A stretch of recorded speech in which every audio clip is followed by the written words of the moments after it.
海道大学工学研究員の石川志保と言います。畜産環境問題と循環型社会の構築に向けて、家畜糞尿のようなバイオマスの利活用を図るための研究を行っています。いわゆる、生物資源由来の再生可能なものというような位置づけになっています。廃棄物からエネルギーができるというところで、かつ再生可能な、エネルギーですので、これらを有効活用することによって化石燃料の使用量削減につながる。乳牛の糞尿の匂いを初めて嗅いだ時に、強烈な匂いに、驚いたというか、で、糞尿は糞尿で廃棄物という位置づけだけなんだろうかっていうのはちょっとまず疑問に思ったところがきっかけで、ちょうどその時に北海道でバイオガスプラントという技術が導入し始めた時だったので、糞尿からエネルギーができるなんてロマンがあるんだろうって思ったのがきっかけです。その糞尿お困りの方のところで、実際にサンプリングもしますし、農家さんと聞き取り調査をして、例えば牛の糞尿に排水が混じるとか、そういう特徴があるとか、そういうのを一つずつ調査していっています。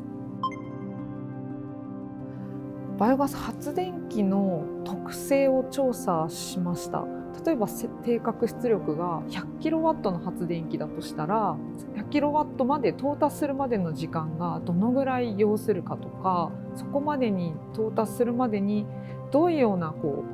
発電特性を持って定格出力に到達するかのような研究成果を公表しています。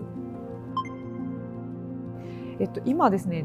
農学研究員の先生と情報科学研究員の先生と、私が所属する工学研究員の、教員で、酪農の、スマート化という研究をしています。情報科学研究員の先生方には、例えば農場にいなくても牛がどういう行動をしているかっていうような行動の、画像解析をしていただいたり、そのデータが共有できるようなシステムを構築していただいたり、農学研究員の先生方にはその家畜の行動という視点で解析をしていただいたりっていう意味で、それぞれの先生方が自分の専門を生かして、大きい目標を達成しようということでチャレンジしているところです。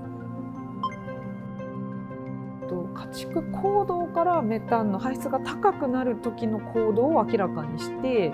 で家畜にとって快適な状態の時っていうのはきっと環境にとっても優しい、使用管理ができてる時じゃないだろうかっていうようなアプローチなんですよね。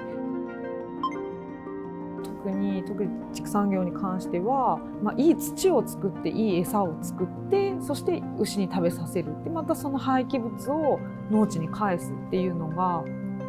基本だと思いますので、循環というのがポリシーというか常にあるところですね。仮説を立てて必ずしもすぐに答えが正解に導かれるわけではもちろんなくて、何度も仮説を、検証してことが研究になるんですけども、そこの課題が一つクリアされた時とか、仮説が思わぬ新しい成果を導いた時なんかはやっぱ楽しいなっていうふうに思います。体を動かすことが好きなので、筋トレですとかあとは学生とランニングをしたりとかっていうのが気分転換になっています。特に私は農家さんとの課題解決に向けたことをやってますので、自己満足であってはいけないというのを一番大事にしています。じゃあ例えばその牛がいない牛舎で換気扇が回っているとかで、換気扇を止めれるようなことができれば省力化にもつながるので、農家さんの目線の課題解決っていうのにお力添えできたらなっていうふうに思っています。地球環境を考えられる人間になってほしいなっていうふうに思います。地域に根ざしたことをやるっていうのはもちろん大事なんですけども、その視野は地球規模で考えてほしいなっていうふうに思っています。